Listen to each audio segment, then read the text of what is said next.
you yourself are not going to sort of solve the obesity epidemic. You yourself are not going to sort of create world peace. You yourself are not going to sort of, solve the climate issues, right? Your brain just isn't going to be big enough. But collections of people, by creating a larger ensemble model, actually have a hope of addressing these problems.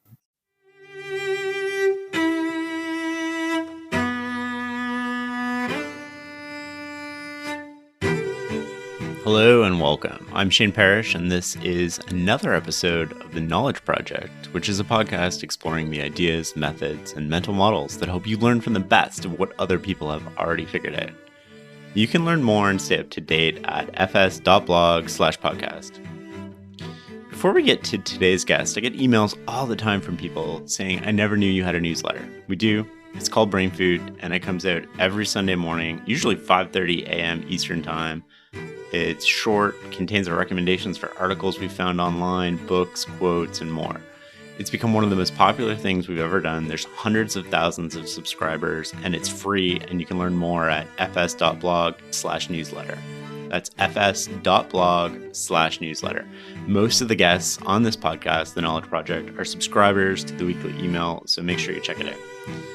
On today's show is Scott Page, professor of complex systems, political science, and economics at the University of Michigan. I reached out to Scott because over Christmas, I read a book that he wrote called The Model Thinker, which is all about how mental models can help you think better.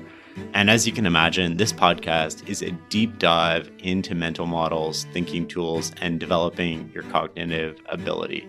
It's time to listen and learn. You just wrote a book called The Model Thinker, and I want to explore that with you. What are mental models? So what a mental model is really just a framework that you use to make sense of the world. So what The Model Thinker is, it's a book that contains really three things. One is sort of a general philosophy of models. One is really a collection of models that you can sort of play with and understand. And then a third thing is sort of some examples of how one in practice would apply a variety of models to a problem. So when I think about a mental model, as opposed to maybe a standard mathematical model, is in a mental model, what you have to do is you have to sort of map reality to the mathematics, right? So I may say, this would be one thing if someone to say, well, you should use a linear model here to decide who to hire, right? Take your data and just put it on a linear model.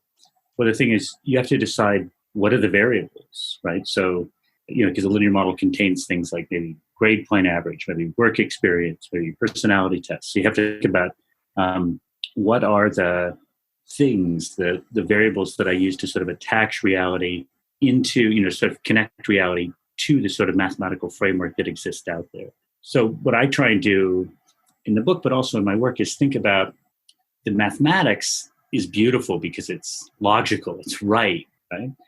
But reality is kind of messy and confusing and complex. And so what I see mental models in doing in some sense is mapping reality to the sort of clean logical structures of mathematics.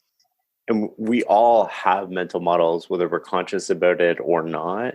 How did you land on this approach? So what the approach is that, when I was trained in school, I mean, even like starting in 6th, 7th, 8th grade, you learn a bunch of very simple models like force equals mass times acceleration, or PV equals K, in physics. And in economics, you learn things like S equals D, supply equals demand. And these models are very simple. And sort of the whole idea was, I can explain patterns in the real world, or I can sort of make sense of the variation we see in the real world using a single simple equation. Then what happened is, sometime in about 1990s, I went and visited, I guess 1993, I went and visited the Santa Fe Institute, which is a think tank on complexity. And this is a place where they've been trying to encourage my advisors at the time, who were very good game theorists. Roger Myerson won the Nobel Prize in game theory, along with Leo Hurwitz, who's another of my advisors, and Stan Ryder was in that group as well. And they were sort of these people who studied rational choice and how do people sort of optimize in social situations. And the Santa Fe Institute was all about the fact that the world was so complex that it was going to be hard to optimize. And so I wouldn't say that I had some sort of intellectual crisis. It was more the case that I just found this intellectually fascinating. There was this disconnect. And the disconnect is that I'm trying to make sense of an extremely complex world using very simple models. And so what social science has done, I think, typically is sort of said, okay, the world's really complex. Here's my model, and I can explain 30% of the variation, or I can explain 10% of the variation, or I can explain why these stocks went up in value or something. But that means you're missing the other 70% or 90%. And so what not me alone, but a bunch of us have kind of happened on is this notion of collective intelligence, is the idea that one way you can make sense of complexity is by throwing ensembles of models at problems. So one of them may explain 20%, another 15%. And it's not that they add up to 100%, that they're explaining everything. In fact, if there's overlap, there's even sometimes contradictions in what they might explain or what they might predict. But by looking at the world through an ensemble of logically coherent lenses, you can actually make sense of that complex world. And what's fascinating about this to me is there's a group of people who are, some philosophers, some economists, some statisticians, some biologists, kind of playing in this space of collective intelligence, right? And you might think, biologists, what are biologists doing in this space? But if you think of ants, each individual ant has a mental model of sorts, a map of the terrain of where the food sources are, and they can sort of aggregate that collectively within the nest. And bees can do the same thing within the hive by doing these things called waggle dances, which sort of explain where the food is, right? So bee will come back and dance and say, look, I think there's food here. And another bee will come back and dance and think there's food here. And they can kind of aggregate their sort of crude maps of the world. At the same time that people were thinking about collective intelligence from a purely theoretical perspective, there was a set of people in computer science who were creating things like random forest algorithms and these giant sort of artificial intelligence algorithms that also were sort of constructing or creating collective intelligence by combining all sorts of very simple filters. And so, and I think we've learned, I think there's sort of a growing consensus that our heads aren't big enough. No individual's head is big enough to sort of make sense of the complexity of the world. So you're going to have a set of models of how you think the world works. I'm going to have a set of models of how I think the world works. But collectively, right, in any one of us is just too small to make sense of the craziness, the complexity, the just sheer dimensionality of the world that sits in front of us. But collectively, we can kind of make sense of it. So let's take something outside of finance for a second. Let's look at the obesity epidemic, right? Now, you could blame that on infrastructure. You could blame it on food. You could blame it on the bacteria in our gut. You could blame it on, changes in work-life balance, the lack of physical work, all sorts of things. And to understand any one of the dimensions that contributes to obesity, you'd probably need to have, not necessarily graduate. You might take 5-10 years of study to just understand one piece of it.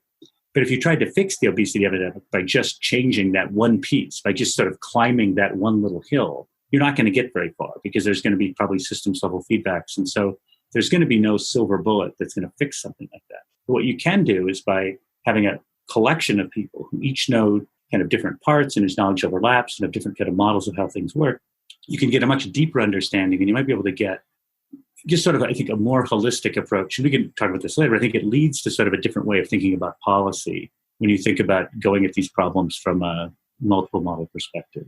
So to what extent is it fair to say that cognitive diversity is then a group of people who have different models in their head about how the world works? It is. I think that, this is where I occupy kind of this strange place, because the book I wrote before this was called The Diversity Bonus. And that book talks about the value of having diverse people in a room. And the reason you want diverse people in the room is because different people bring different basic assumptions about how the world works. They construct different basic, mental models of how the world works. And they're going to see different parts of a problem. So if you want to, just look at this, if you look at sort of fluctuations in the stock market, or if you look at the valuation of any particular company, there's so many dimensions to a company like Amazon or Disney, right, that there's no way any one person can understand it. And so what you want is cognitive diversity. And what that cognitive diversity means is people who have different, literally different sets of models or different information. Right? So one of the things that sort of leads off the book, and I use a lot when I teach this to undergraduates or general audiences, is something called the wisdom hierarchy. And you want to think at the bottom out there is all this data, right? All this, just whether you want to call it a fire hose of data or a hairball of data, choose your favorite metaphor. It's all just floating out there. On top of the data is information. What information is this isn't how we structure the world. So you may say unemployment is up. What you're doing is taking tons and tons of data about people having jobs, and you're putting that into a single number. You're sort of categorizing both unemployment's up, inflation's up, and you're using those as your variables. Whereas someone else might have a very geographic view of things and say, boy, Los Angeles is doing well, right? Texas is doing well or something, right? But there seems to be, the Midwest, the economy's not doing as well. Then what you do on top of information is knowledge. And what knowledge is understanding either correlative or causal relationships between those pieces of information, right? So if a piece of information is mass and a piece of information is acceleration, then knowledge is that force equals mass times acceleration, right? And if a piece of information is unemployment and a piece of information is inflation, then you might understand that when unemployment is very, very low, you often get wage inflation, right? Again, that's a piece of knowledge. What wisdom is wisdom is understanding which knowledge is to bring to bear on a particular problem. And sometimes that can be just selecting among the knowledge. Other times that can be a case where what you're doing is, sort of combining and coalescing the knowledge. So let me give two examples from finance here. One of them involves my college roommate, Eric Ball, who is treasurer at Oracle. And this is one of my favorite stories in the book, where someone comes into his office and says, Iceland just collapsed. And two mental models came in and said, one is you can think of the international financial system as a network of, loans and deposits across banks and across countries. Another model is just a simple supply and demand model. And so Munger has this wonderful quote about you want to sort of array your experiences on a lattice work of models. And what Eric does in this situation, those are his two models: complicated, network of loans and promises to pay, and simple supply and demand. And he looked at the person who walked in his office and said, Iceland is smaller than Fresno, go back to work. Right? So that's his experience. It's a tidy country, it's not going to matter very much. Whereas if the person had walked in his office and had BlackRock just failed, right, he would have said, oh my goodness, I'm not going to use the supply and demand model. I'm going to use this networks of contracts and promises to pay model. And so what you want to think about is you as an individual. And one of the fabulous things about your site, Farnham Street, is that it's all about all these mental models, all these ways that people have sort of making sense of the world. And one of the reasons people go to your site, one of the reasons people read business books, one of the reasons gather knowledge is to some sense accumulate knowledge in the form of, ways of taking information, understanding relationships to it. And what we hope to gain is wisdom by having more knowledge to draw from. But the point of the sort of core philosophy of the model thinker is, even if you do the best you can, even if you're a lifelong learner, even if you're constantly amassing models, you're still not going to be up to the task of solving anyone. You're not going to, you yourself are not going to sort of solve the obesity epidemic. You yourself are not going to sort of, make, create world peace. You yourself are not going to sort of, solve climate issues, right? But what it's going to take, because you're just not going to, your brain just isn't going to be big enough. But collections of people, right, by having different ensembles of models can, by creating a larger ensemble model, actually have a hope of addressing these problems. Okay. Oh, there's so much I want to dive into there. Let's start with in the hierarchy from data to information to knowledge to wisdom. It sounds like we're applying sort of mental models at the knowledge stage, and then wisdom is discerning which models are more relevant than not. Is that an accurate view of that? And if not, correct me. I puzzle over this a lot. Every time I think I have an accurate view of it, I then reframe how I think about it. So I was giving a talk the other day, and someone said, I think the real space where mental models come in is in this move that's very subtle between data and information, which is true, right? Because when you think about, how I might think about, like if I visit a city for the first time and somebody says, well, tell me about Stockholm, I immediately start putting it in categories. They might say, well, it's a lot like London or something, right? Or you might sort of say, well, the people are friendly but reserved or something. Right? So again, you're taking all these sort of experiences and putting them in boxes. So there is a sense in which just the act of going from your raw experiences into the information it's almost leaning on the models you already know. And so this is the thing that I've been puzzling over the last few weeks, which has been fun to think about, is that if I have a set of like models in my head that we think of at that knowledge space, does that then bias how I filter the data into information? Probably does. Of course, right? Because I mean, the models are helping you pick out which variables you think will be more relevant and how those variables will interact with one another. Right. So here's a really great example of sort of that. So there's this phenomenon called the wisdom of crowds, right? The Sirwicki book, where you can have groups of people make accurate predictions. Well, the reality is that sometimes groups will be successful and sometimes they won't. And one of the reasons we write down models is to figure out what types of diversity will be useful and what types won't be. But there's been work by a number of people, Kayat Chen at HP Labs, Michael Sanchez-Burks here at the University of Michigan, where they sort of compared how to, sort of suppose I have lots of actual data out there and I run a linear regression to try and predict something. And I have that compete against people. What you find is the regression does a lot better than any one person because of the fact that the linear regression just can include a lot more data. It doesn't suffer from biases, all sorts of stuff. But oftentimes when you have groups of people compete against the linear models, the groups of people can beat the linear models. And when they do, what you find out where they beat them is when the linear model, the person constructing the linear model, because the linear model is actually constructed by some sort of person typically, doesn't have a way of including something in the model. So one example involved a consumer product. It was a printer. And the linear model said this printer is going to sell, let's say, 400,000 units. And when they used the crowd was like, no, it's going to sell like 200,000 units. That was a huge difference. And so they went back and they interrogated people in the crowd saying, why do you think this printer's not going to sell? It's, handles this many pieces of paper, print quality is this good, the toner cartridge is easy to change, all the sort of attributes that were in the linear model. And the first word out of the person's mouth was, but ugly. That is a but ugly printer. Well, there was no but ugly variable in linear regression because that's sort of like, a design feature. And it wasn't a very attractive printer. But the difficulty with data in those situations and the linear model is that it only looks backwards, right? It can only look at sort of what's happened in the past. Whereas people, when we're constructing models, often are kind of forward-looking. Like, how are people going to respond to this new design protocol? Now, what's going to work best, ironically, in all these situations is a combination of the linear model and the model with people. And this gets to this sort of step from knowledge to wisdom that I find really fun. You could say, so what you should do is you should average the linear model and the people. That seems to not be true. What you should do instead is if the linear model and the people are close, the predictions, you probably should go to the linear model because it's really well calibrated, right? It's just probably going to, be better. But if they're far apart, if the linear model and the humans are giving very different predictions, then you want to go talk to them. Talk to the people and talk to the linear model.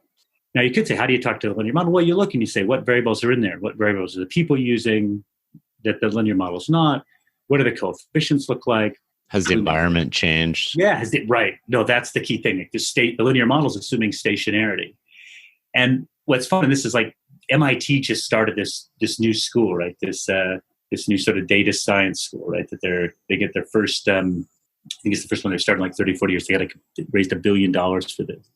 And one of the things is they want people who are bilingual, who can communicate between these sort of really sophisticated artificial intelligence models and the real world. Because the thing is, people are afraid of sort of just throwing all this information into this giant AI model that spits something out.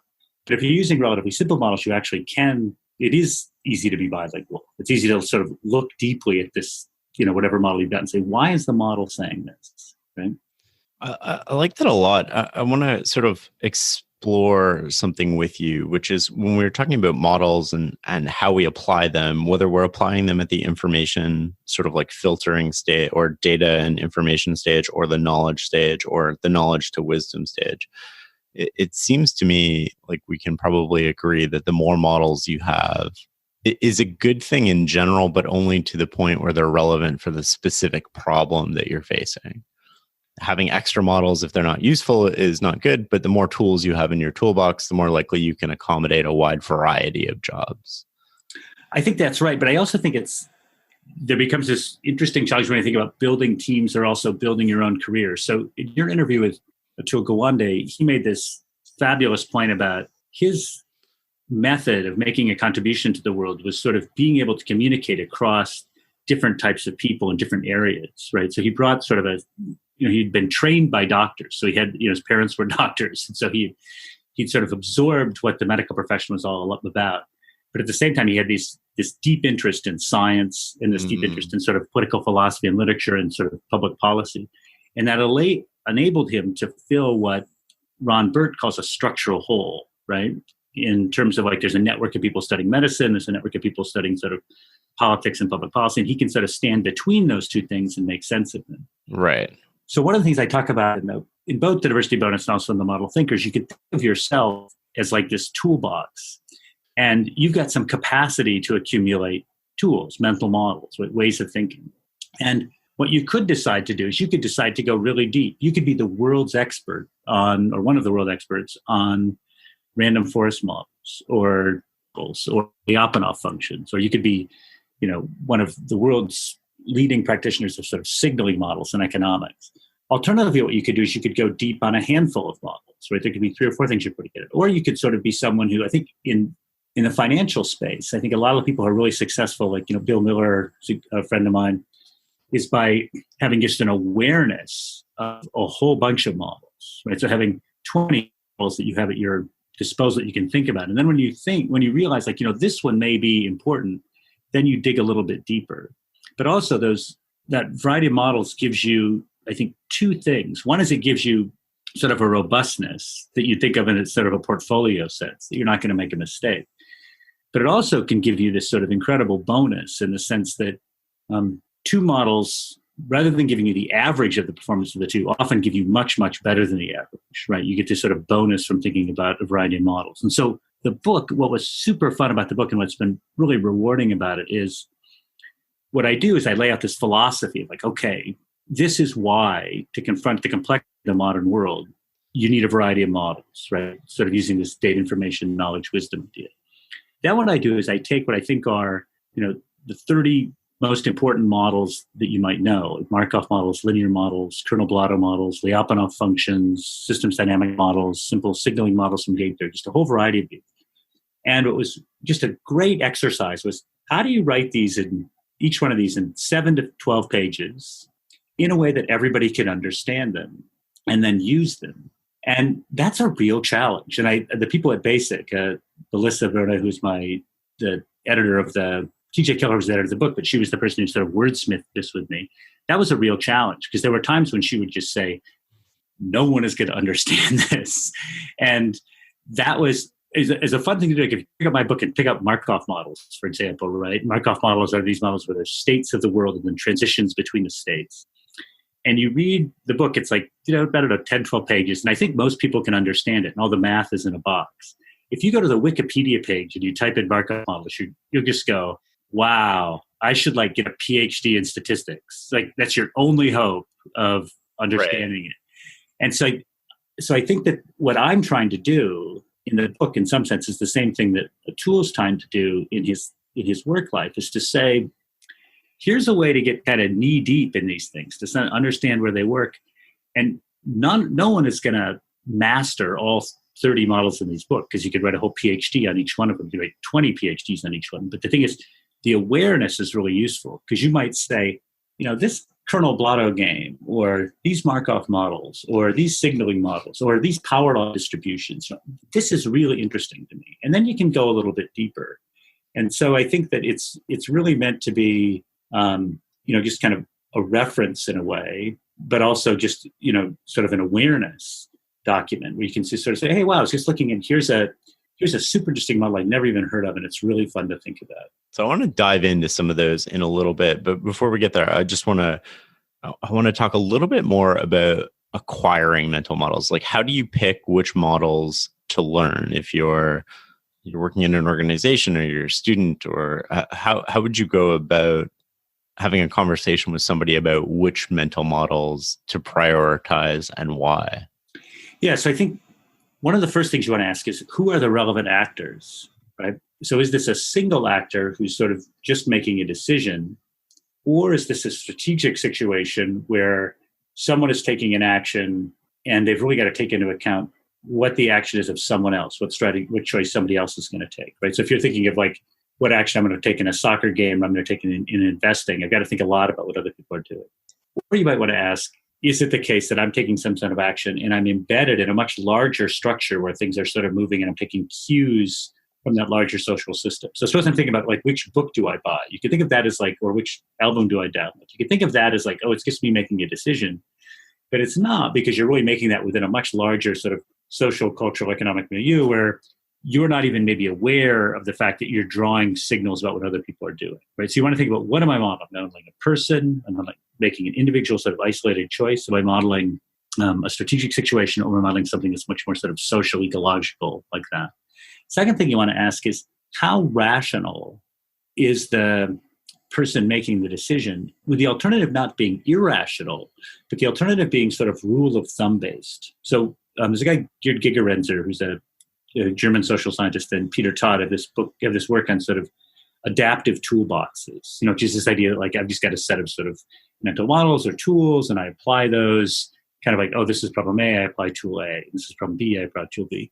So there's a lot of stuff when I think about like where I'm going to go do my laundry, or what coffee shop I'm going to go to, where I probably don't sit around and rationally think about it. I just kind of like just follow some sort of routine, and maybe I adapt that routine slowly. Maybe I learn a little bit, but for the most part, I might just follow rules. So you want to ask, how are people living? Then you can ask yourself, is my logic correct? So Colin Cameron, Richard Thaler, people who study behavioral economics would say, if it's repeated a lot, that should move you a little bit more towards the rational behavior, because people should learn. And if the stakes are huge, that should move you towards rational behavior.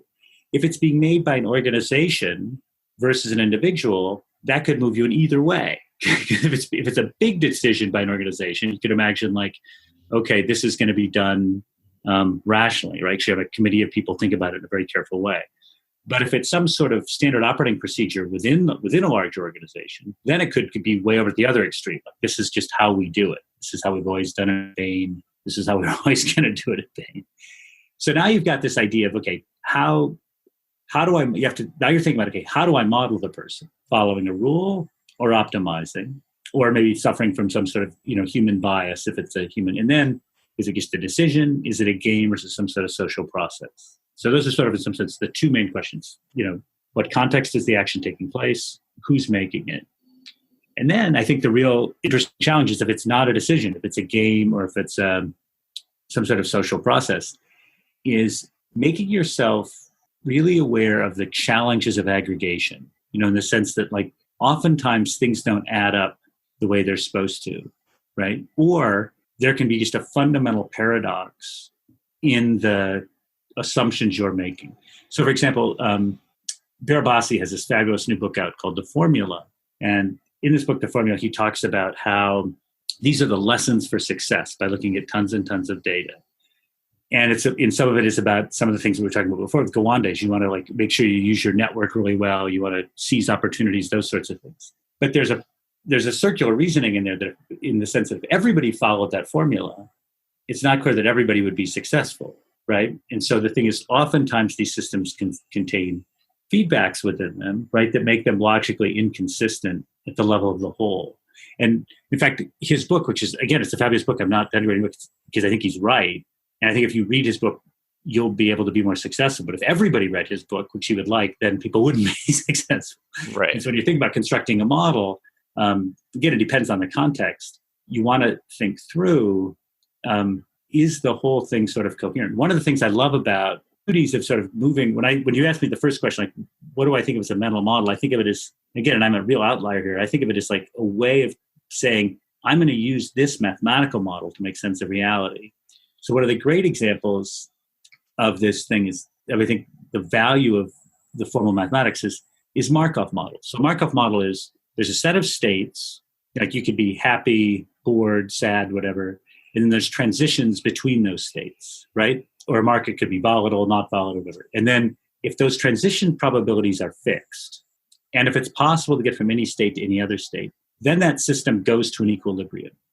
And it's a unique equilibrium. So what that means is history doesn't matter, right? One-time interventions don't matter. There's just this vortex drawing it to one thing.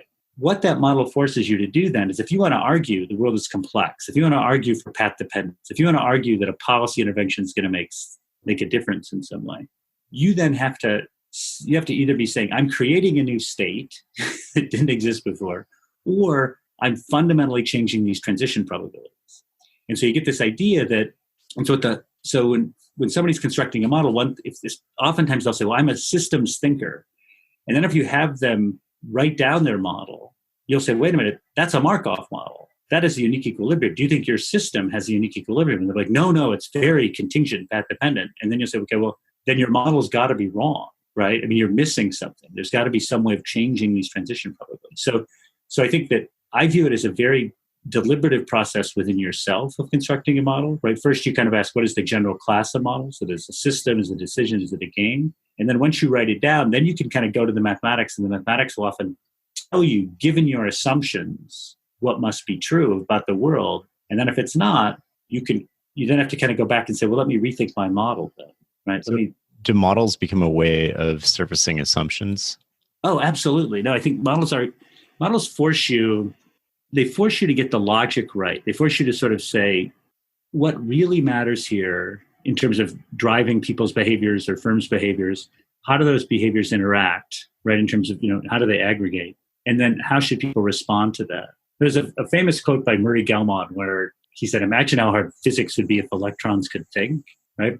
And I'd written that in a paper, and it was attributed to Murray, and someone said, I don't think Murray's ever said that. And so I went to Murray and I said, Murray, have you ever said this? And he read it. And so then he just said, imagine how difficult physics would be if electrons could think, right? And so he goes, there, I've said it, you're safe. But one of the things about modeling, and especially I think in this space, a lot of your listeners are in, because they're people who in some sense define the world, is imagine how difficult physics would be if electrons could think and if electrons could decide on their own laws of physics. So if you're running a large organization, or if you're Secretary of the Treasury, or if you're in any sort of policy position, you get to decide the laws of physics. You get to decide what's legal, what's not legal, what the strategy space is. So when you think about, when you're saying when someone constructs a model, what do they decide their assumptions are? One of the things we have to keep in mind is one reason people construct models is to build things, right? To build buildings, to build policies, to build strategies. When you do that, you're defining, in some sense, the state space. You're defining reality. So if you tell your traders, you're looking at these ratios, you're defining the game for them, right? And so I think the design aspect of models is often overlooked, right? Underappreciated.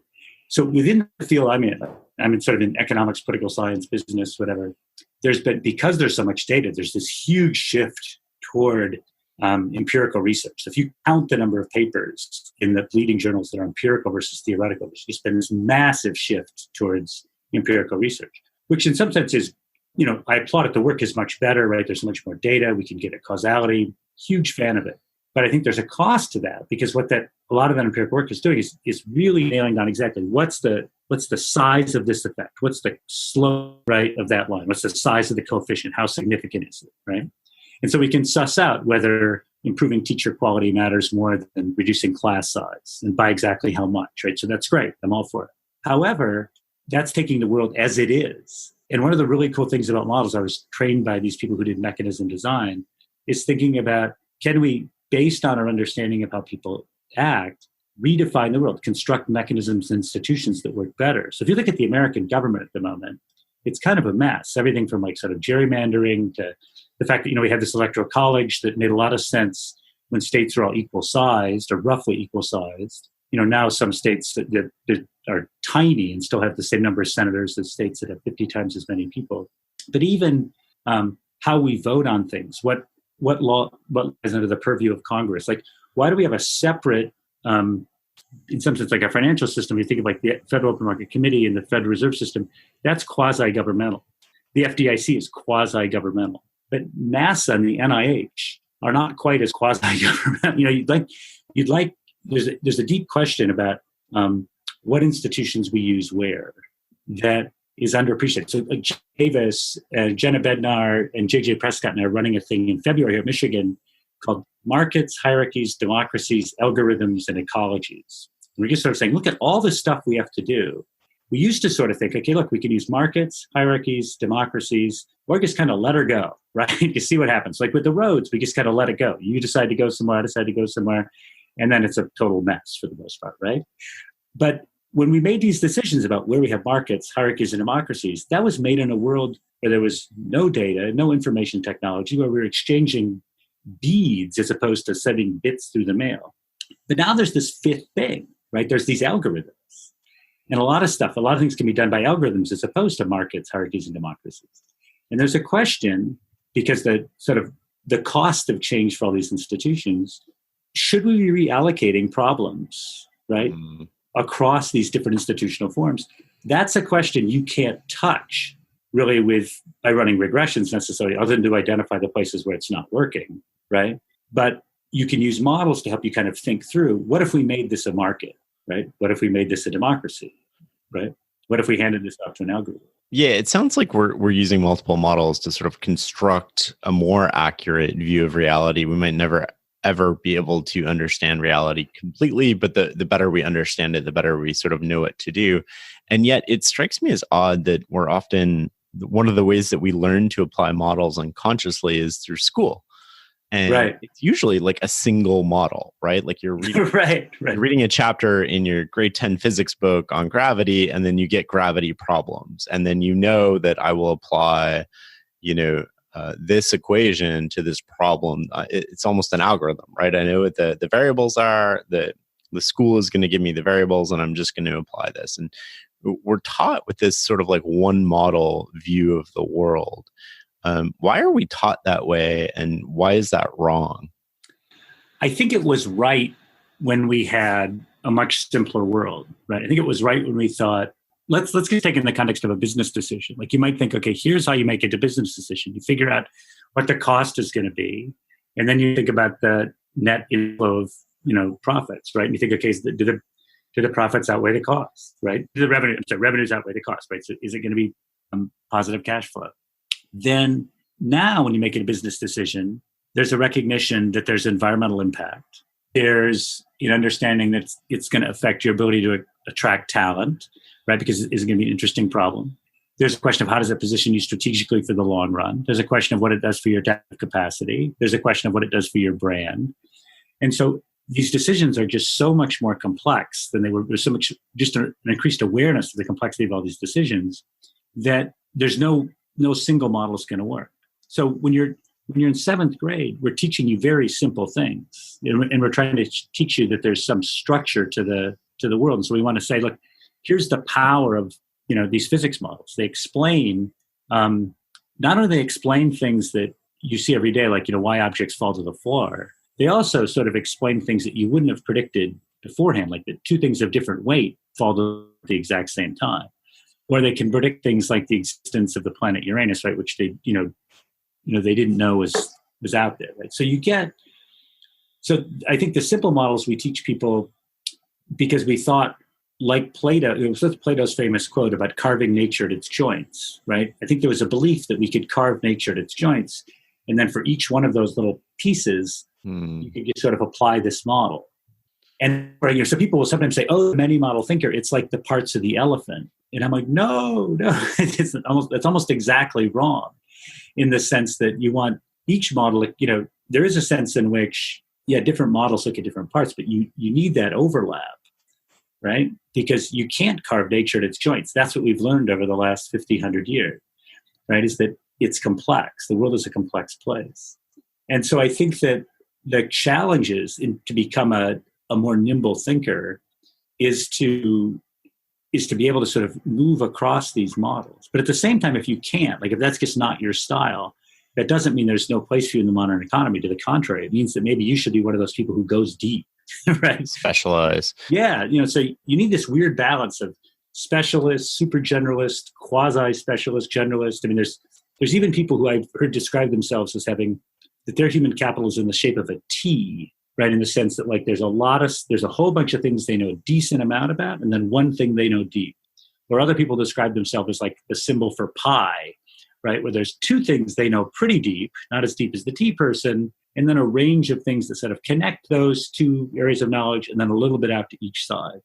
Right? And I think that it's worth having a discussion with yourself. I mean, not you, but your listeners, is to think, okay, what are my capacities? Am I someone who's able to learn things really, really deeply? Am I able to learn a lot of stuff? And then think about a strategy for, what sort of human capital you develop, right? Because I think you can't make a difference in the world. You can't go out there and do good. You can't take this knowledge and this wisdom and make the world a better place unless you've sort of acquired a set of useful tools, not only individually, but also sort of, they've got to be collectively useful. Because you could learn 15 different models that are disconnected, that applied in different cases, and never sort of have any sort of gestalt, any sort of whole. And that might make it hard for you to sort of make a contribution. Or you could say, I'm going to be someone who learns 30 different models. But if you're not someone who's nimble and able to move across them, that may be more frustrating for you.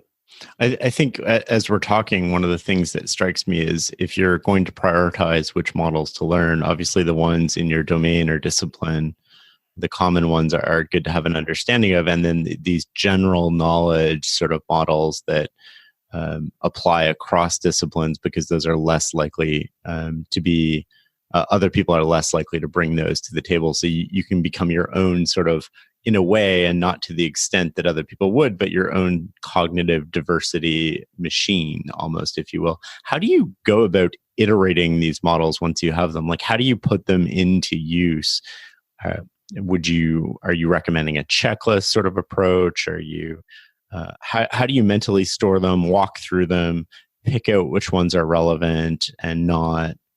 So this gets back to, you asked a really prescient question earlier, which was, how do you know how to model something, and how do you think about what assumptions to make? And I think what you do when you think about which models to use and how do you play them off one another is you want to again ask, what is the nature of the thing I'm looking at?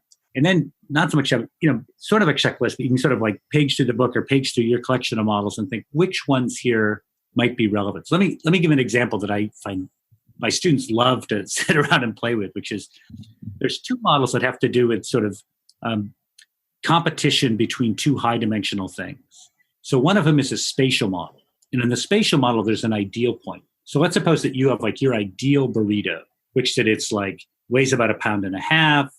It's got this proportion of sort of meat and rice, and it's hot, but not so hot that you've got to have a giant cup of water right next to you.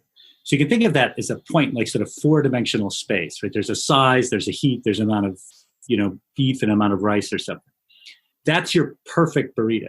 Well, then you can imagine all the burritos that are for sale in, Toronto or Ann Arbor or New York, or you could put each of those in that same space. And then you're going to sort of choose the burrito that's closest to you. So then you're going to say, oh, this is the best burrito in Chicago. Well, if my ideal point's different than your ideal point, then I may think a different thing is the best burrito. Well, that same model you can use for, it's actually the workhorse model in political science for thinking about which candidate do I vote for. And then if we aggregate them, like nobody's happy. Yeah, so nobody might be happy. But then there's another model that models the same thing called the Kernel-Blotto game. And in the Kernel-Blotto game, there's a whole set of fronts. You can think of those as dimensions. But instead of it being a spatial characteristic, it's hedonic in the sense more is better, right? So if I think about buying a car, it could be like more miles per gallon is better. More legroom is better, right? Higher crash test scores are better. Less environmental damage is better. So now when I think about comparing two things, I could just sort of say, it's not which one is closer to me. Like this burrito is better because it's near my ideal point. I can sort of go across all these different dimensions and say, which one wins? Well, what's cool about both those models is that if there's a big set of people deciding in the first one, right? If there's a whole bunch of people who have different ideal points and they're trying to decide, there's generally no winner. So there's those sort of best things. So if you think about, okay, I'm going to go to University of Michigan, I'm going to go to Northwestern, I'm going to go to Western Ontario and get a degree, and now I'm going to apply for a job, and I'm competing against 7 other people, or maybe I'm up for a road trip, but I think, how did I not win this? I'm so great. Well, the thing is, it may be you could think that's a spatial model, and I just wasn't what people liked, or you could think that's a hedonic model, a Kernel-Blotto model, and like somebody just happened to beat me on some collection of fronts. But one of the nice things that both those models sort of tell us is that there's kind of no best answer, because like you're going to win relative to how someone else is. So it's more like a game. It's strategic, and there's no best thing you can do unless you happen to know where the other person was. And so the nice thing that comes out of that, there's sort of this calming sensation. My undergrads always feel like, if you don't get a job, if you don't get a scholarship, you don't get a grad school, it's not because somebody was better than you. No, it just happens to be that they were positioned better than you. And that's fine, right? It's just going to happen. But strategically, when you think about maximizing your chance of getting one of those things, you need to think about, is this a spatial thing where I want to sort of make sure I'm got the characteristics that are near what they're looking for?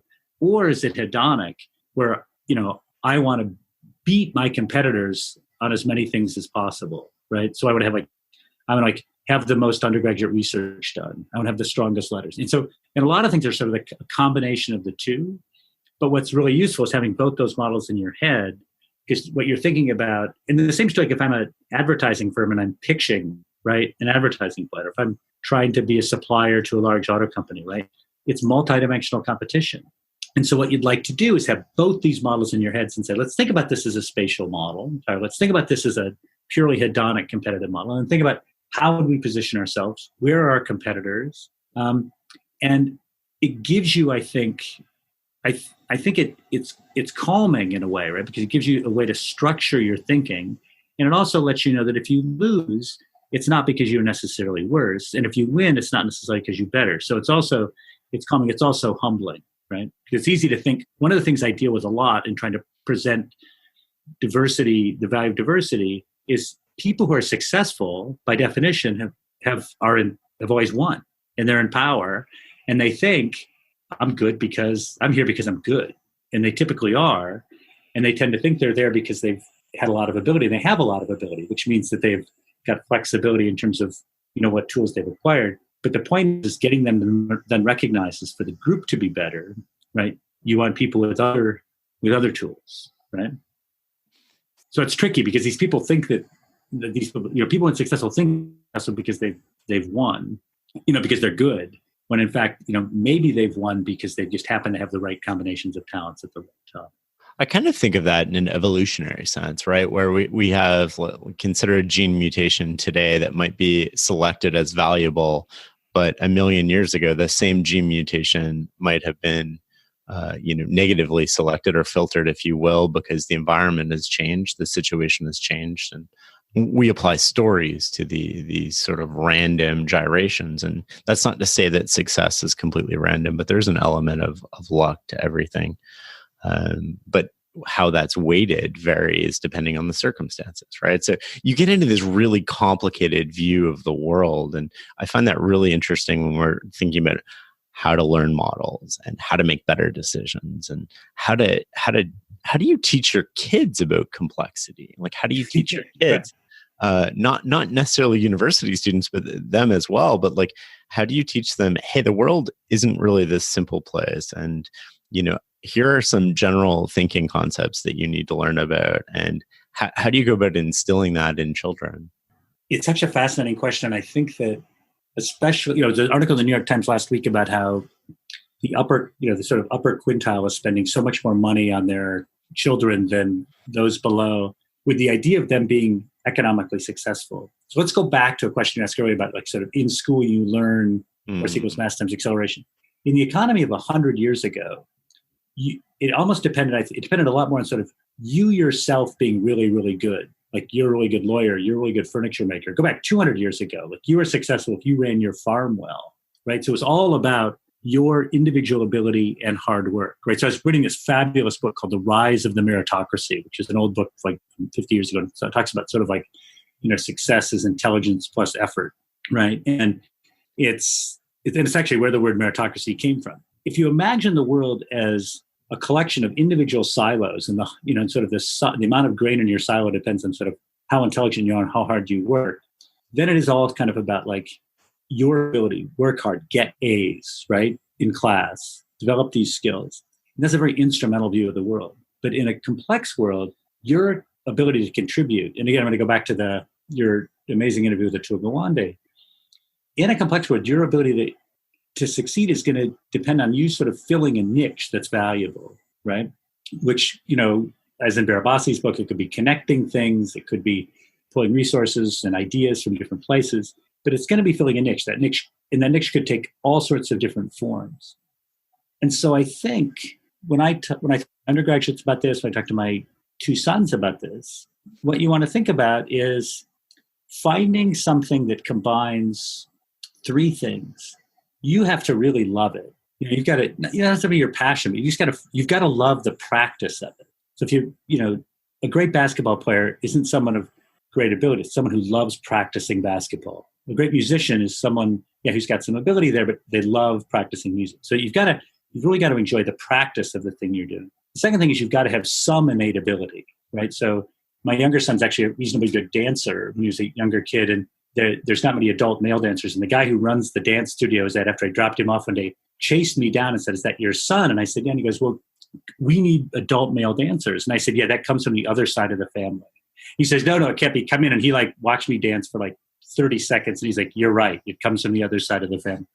And, even if I love dancing, my upper bar dancing is going to be pretty low, right? So you've got to have some ability there. And then the third thing is you have to be able to, in some sense, connect those things to something useful, meaningful, right? Some like, of you think that is going to make the world a better place, right? So the question in and of itself, or the thing you're going after, has to have some meaning or purpose or value. You've got to be able to convince yourself of that and convince others of that. Because otherwise, one of the things I find fascinating about the academy is that people will be in small departments and they'll study something and it gets really interesting to them and they're the world expert in that. And that's great because we're advancing knowledge. But outside of their small circle, no one may find that interesting. And I think that it's incumbent upon them to sort of think about, are they using their talents in a way are they making that interesting to other people, or at least intriguing to other people? Because I don't think you're adding that much value if only 30 people read your work. Right? When that's a great conversation to have with maybe like a 14 to 20-year-old. Right. What if we go younger, right? Like how do we teach an 8-year-old about not only compounding, but power law distributions? And like, how do we might not use those names and we might not use the mathematics behind them, but how do we start instilling models that are like, the way that I think about this is if the world is changing, there's a core set of models that are probably unchanging, right? Mathematical ones that either cross sort of human history and biology and perhaps sort of like all existence, right? Reciprocation is a great example of one, right? Like it works on human and social systems. It's also a physics concept. Like how do we teach our kids, or should we teach our kids, is maybe even a different question on this, but should those models be learned in school as models so that you start developing this lattice work or this mental sort of like book in your head where you're flipping through pages and going, oh, this model might apply here. Nope, it doesn't. Go to the next model. Like, how do we instill that in our children, even if they don't understand the mathematics behind them, so that we start understanding the world is more complex than single models? And part of your goal is to just what you said, right? To fill this niche. But one of the ways that you're going to fill that niche is your aggregation of these models, and how you apply them is going to be more valuable or less valuable in a group setting, in a particular company. And your understanding of how other people are applying models is also going to be a key element of strategy in the future, right? So if we can anticipate that our competitors are following models that they learned in business school, well, now we know how they're likely to respond to what we're doing, and we're not likely to be surprised. And we can use that information to make our business or our company more competitive. Yeah, it's a great question. I think two things come to mind. One is, I think we could do a little bit more of sort of meta teaching, in the sense that one of the things that people really like about, I did an online course called the Model Thinking, which is a MOOC. And one of the sort of tropes in there is that there's something that's called, I borrowed from my colleague Mark Newman, when he talks about distributions, which is logic, structure, function. So if you see some sort of structure or pattern out there in the world, there has to be some logic as to how that came to be. And then you also want to ask yourself, is there some functionality to that structure? Does it matter? Right. So when you talked about like normal distributions versus power law distributions, so we'll teach kids the bell curve. But what we won't do is sort of say, here's the bell curve, and this is a structure. Think about all the other structures you can draw. But now we want to ask, which structures do we actually see in nature? And we don't see that many. We see bell curves. We see sort of stretched out bell curves, which are log normal. We see power law things, but we rarely see things that have like 5 peaks to them or something. So why is that? And so then we need a logic that explains the structures we see. And so what logic underpins normal distributions, which are you adding things up? What logic underpins log normal distributions? You're multiplying things. And what logic gives you power laws? Well, in the book, I said there's a bunch of them, right? There's preferential attachment, there's self-organized criticality, but there's logics that'll give us those powers. Then you want to ask, does it matter? Do we care? And then that's sort of an easy thing to convince kids of, because you could say, well, if incomes like heights are distributed normally, so that's nice and predictable and seems fair. But if heights were distributed by a power law, there'd be 10,000 people as tall as giraffes. There'd be someone as tall as the Burj Tower. And there'd be, like 170 million people in the United States, 7 inches tall. And they're like, whoa, that would be pretty bad. It would be really hard to design buildings as well, right? Because you need them for little tiny people and traps.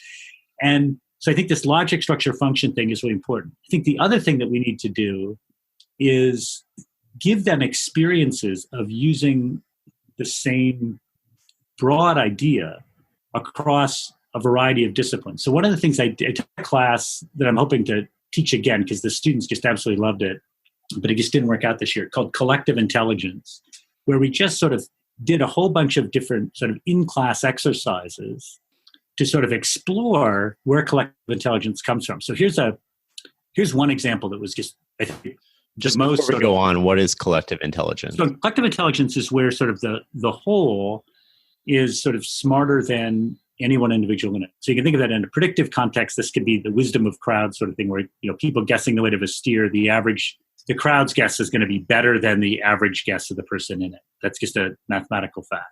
But here what we're doing is we're looking at sort of collective intelligence in terms of solving a problem.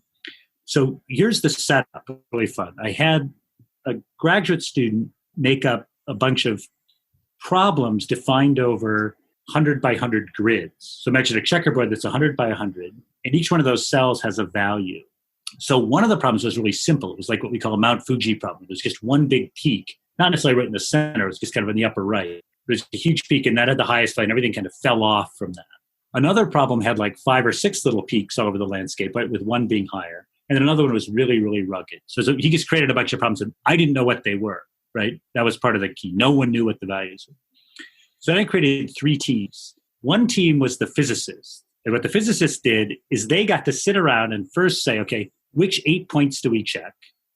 And then they would get the values from those points. So it's kind of like that game Battleship, where they would say like, D7, and they'd come in and we'd say, this is the value from D7. And then they'd get another. So they got like 5 rounds where they got to check. It was 10 points. So 5 rounds where they got to check 10 points. And the goal was to find the highest point. Another group was the Hayekians, the decentralized market, where each person could pick a point, and then they'd just come back and they would say, here's the point I picked, and here's the value. But there's no coordination. So the idea was then you could see the value of coordination by comparing those two, because you could kind of see where other people picked, and you might want to go near where they were, but you also wanted to build information for yourself and the group by trying other points, right? So there was all sorts of cooperation and competition going on in that group.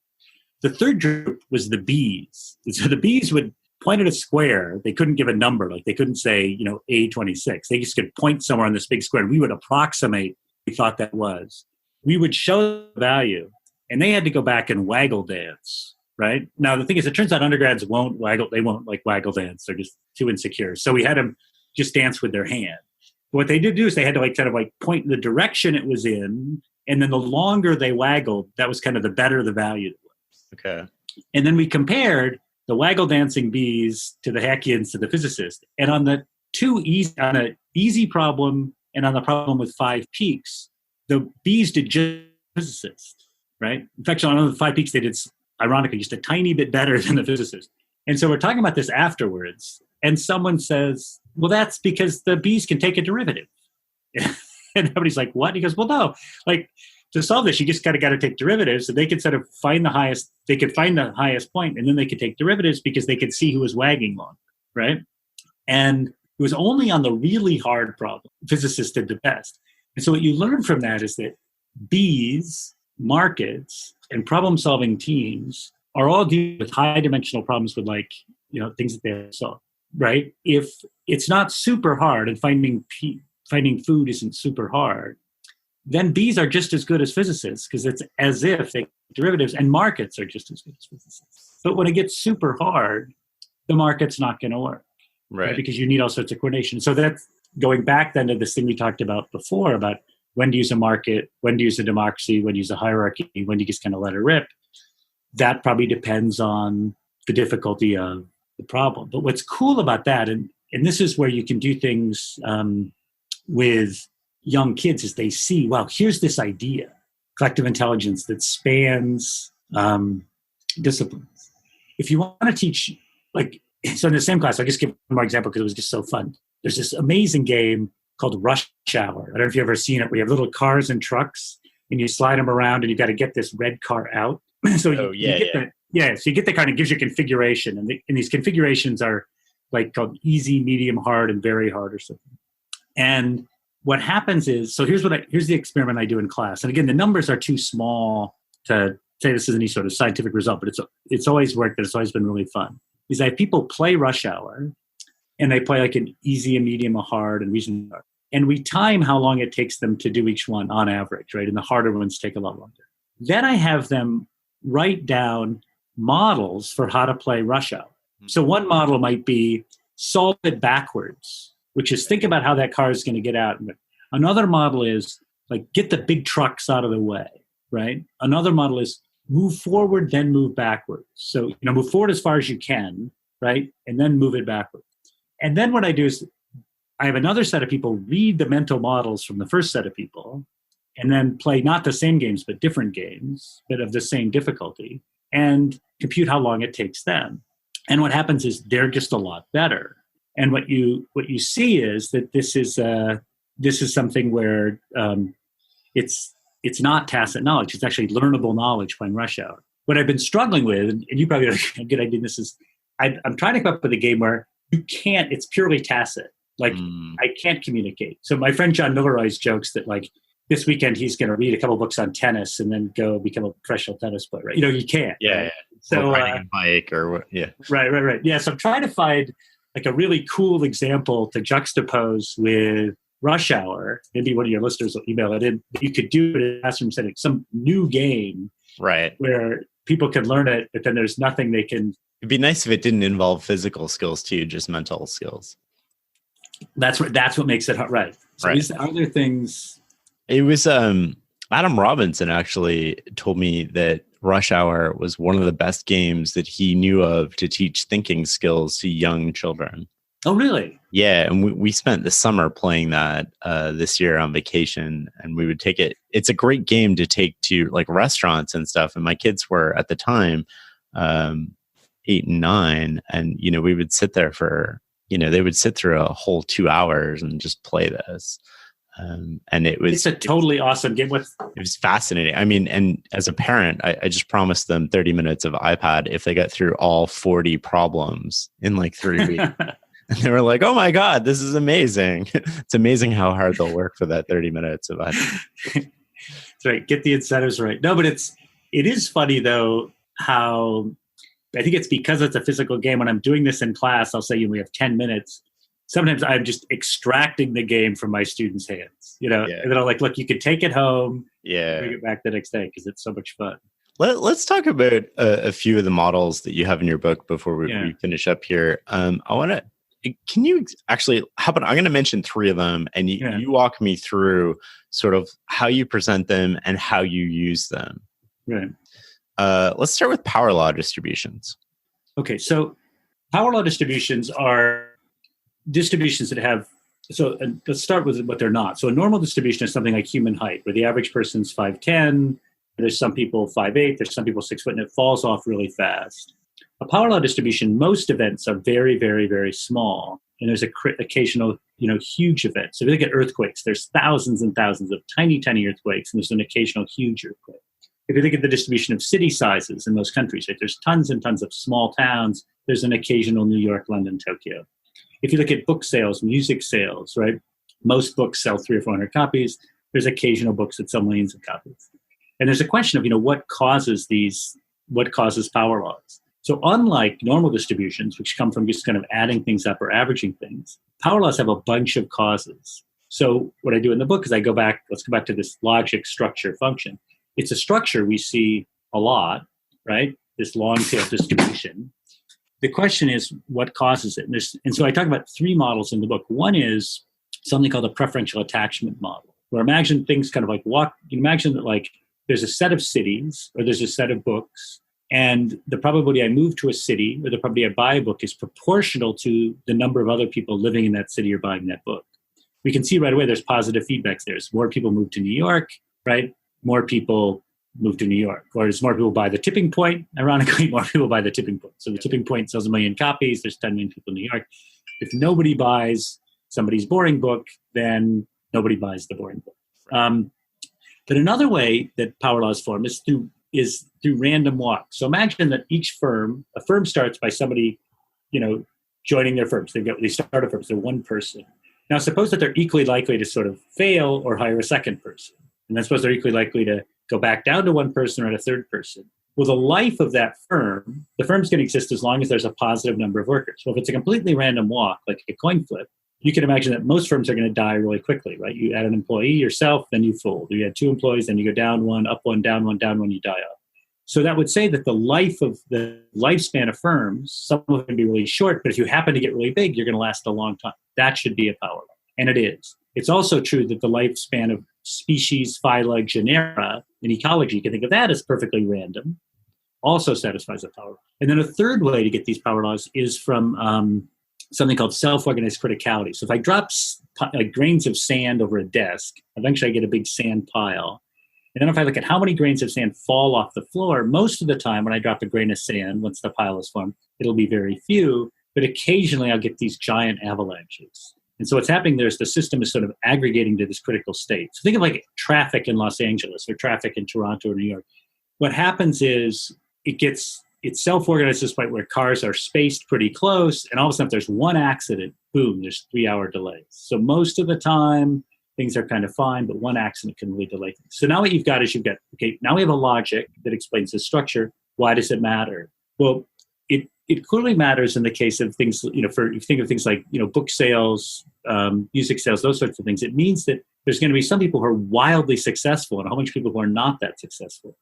And that may not be, we may decide that's not fair, right? We may decide that if I'm Malcolm Gladwell, I shouldn't necessarily think, wow, I'm amazing because I sold 4 million books. It's because, no, you just happen to be the New Yorker books because you benefited from those positive feedback. So it actually could change how we think about, how we tackle people. If you thought, no, this person sold these books because they're just so much better, right?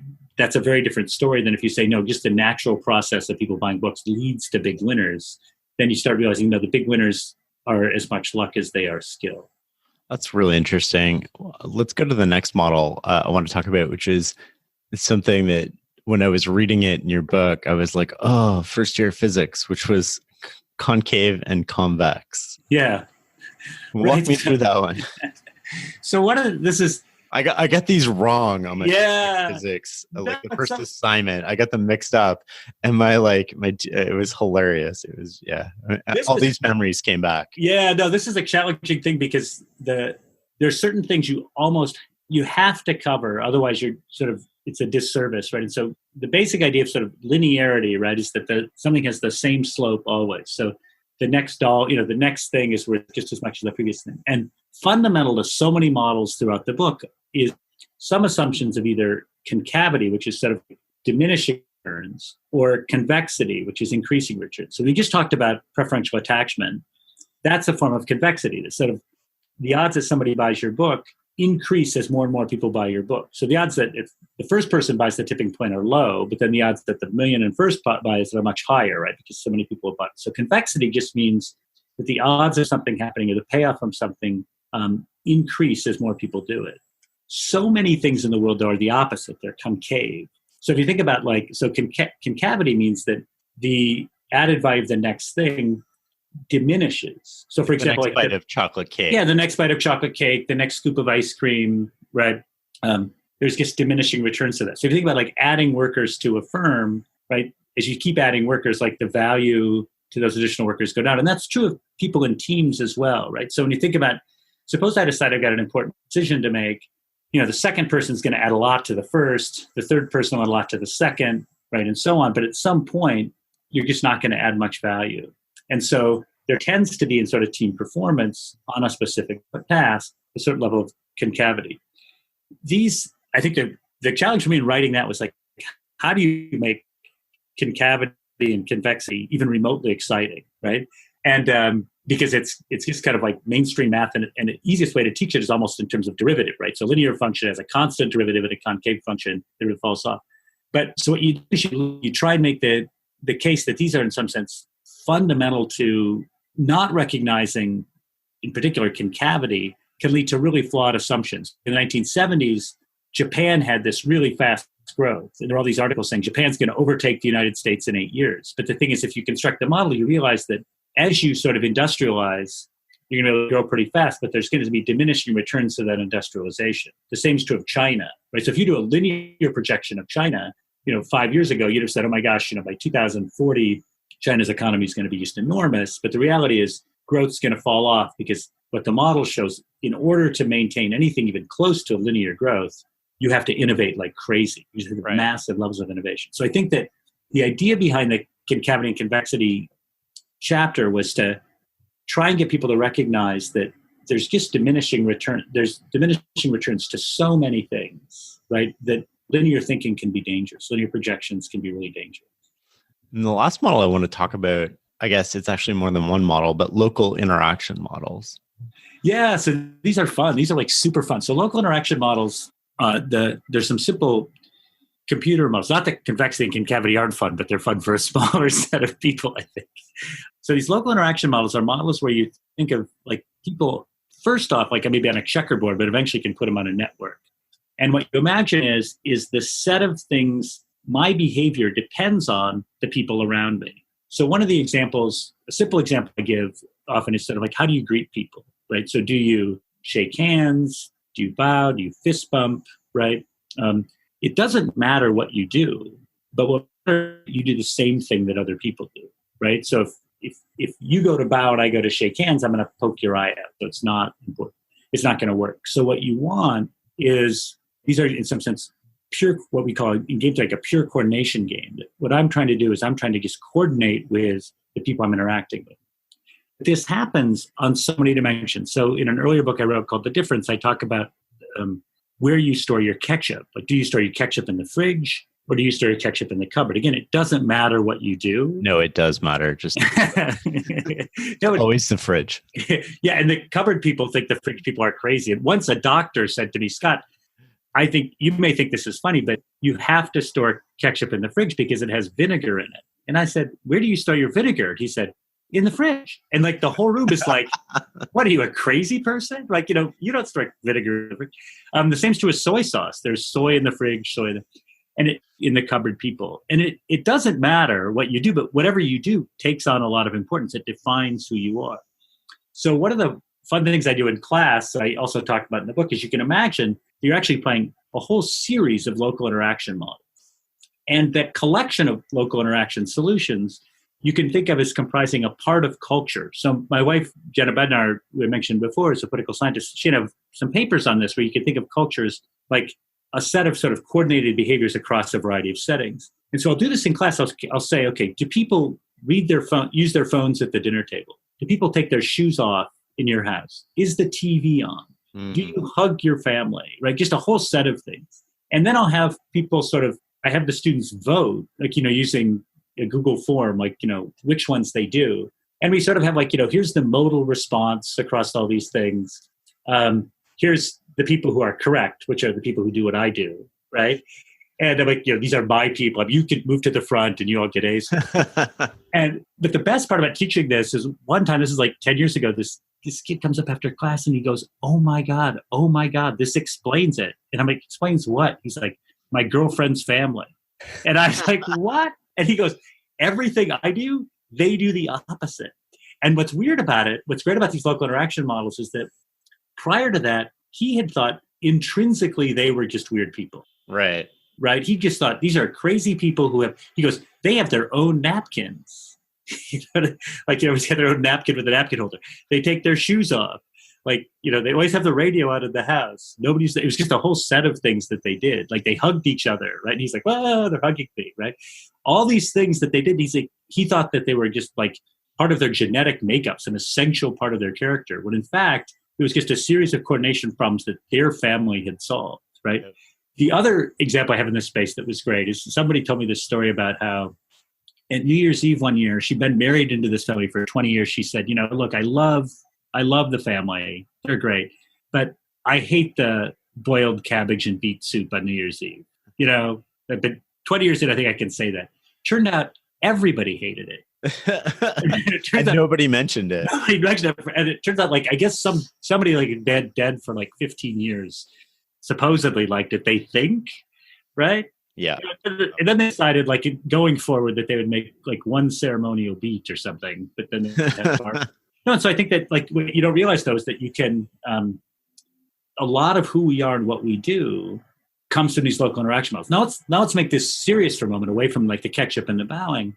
When I go work for a firm, or if I'm working in an organization, stock analyst, psychologist, whatever I'm doing, mental models that we use are like local interaction, right? I mean, like, it's like, oh, you're using that mental model. It's easier for me to use that mental model. And that then works against this diversity, right? So it really becomes a super important thing and what's also very funny is that your mental model is better than mine, but it's still worth it for me to hang on to my mental model because it's giving that diversity. Right. So collectively, it's worthwhile. But there's going to be, so again, back to the point you raised earlier about evolution, and this is where the many model thinking becomes fun, is you realize, like, so I go work in some organization, or I'm working in some community of practice, and I've got a collection of mental models I'm using. It just becomes easy for me to start coordinating on other people's mental models, right? Using other people's terminology because it's more efficient. And you know how to appeal to them, how to persuade them, how to interact with them, how they see the world, and then they're predictable. This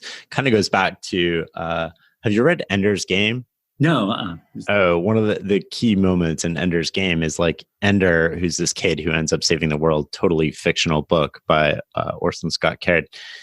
We just read it with my kids, and one of the key moments is like, he's like, I can defeat my enemy, but only when I really understand them and how they think and how they view the world. And I always thought that was really interesting, right? Because I'm trying to teach my kids that one model that I want them to have, if you want to call it a meta model, is perspective taking. Right. What does this problem look like through the lens of this person? What does it look like through the lens of this person? And sort of like mentally walk around the table and then sort of like have a hierarchy too. What does it look like to shareholders? Like, what does it look like to the government? What does it look like to all the people that sort of interact with the system? And through that, you can get this more nuanced view of reality. And if you see the problem through everybody else's lens, you know how to talk to them in their sort of language or in a way that might be more able to appeal to them.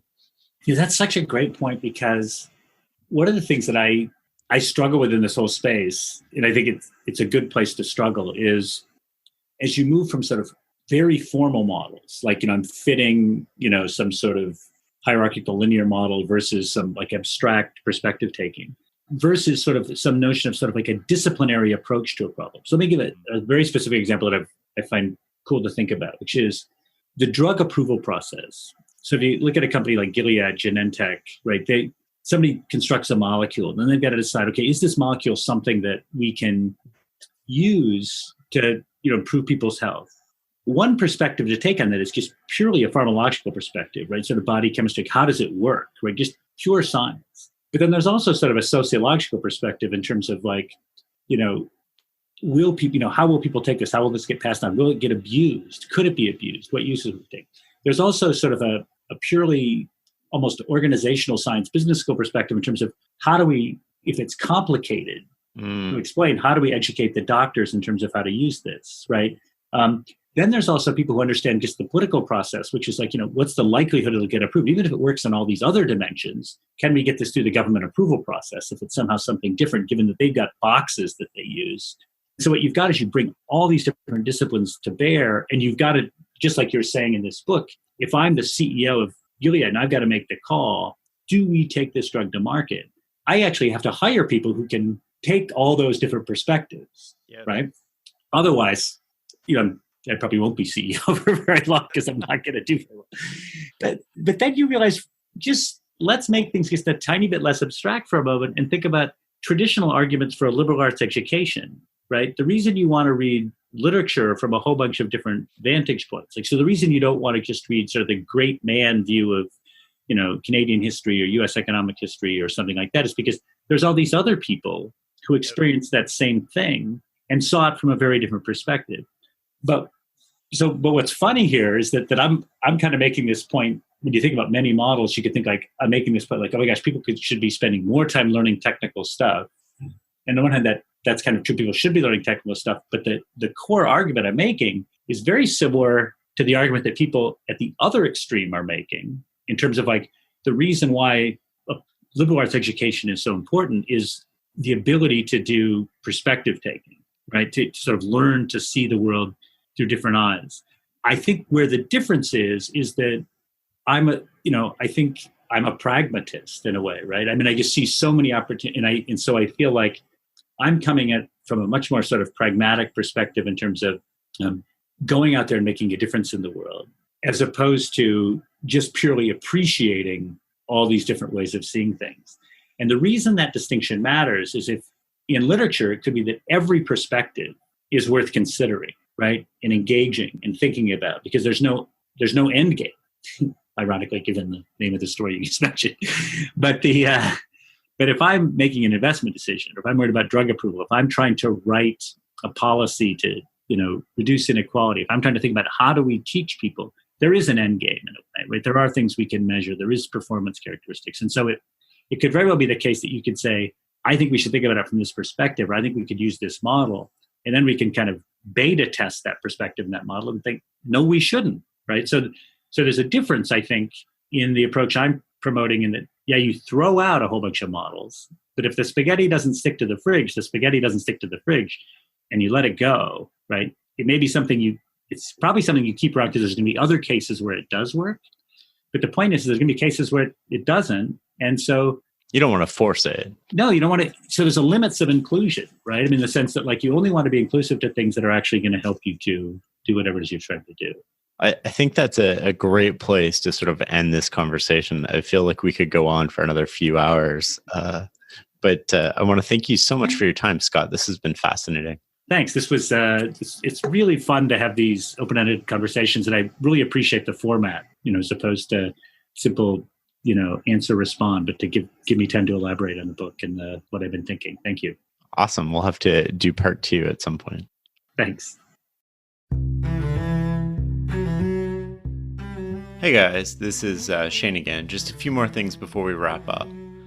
You can find show notes at farnamstreetblog.com/podcast. That's FARNAMSTREETBLOG.com/podcast.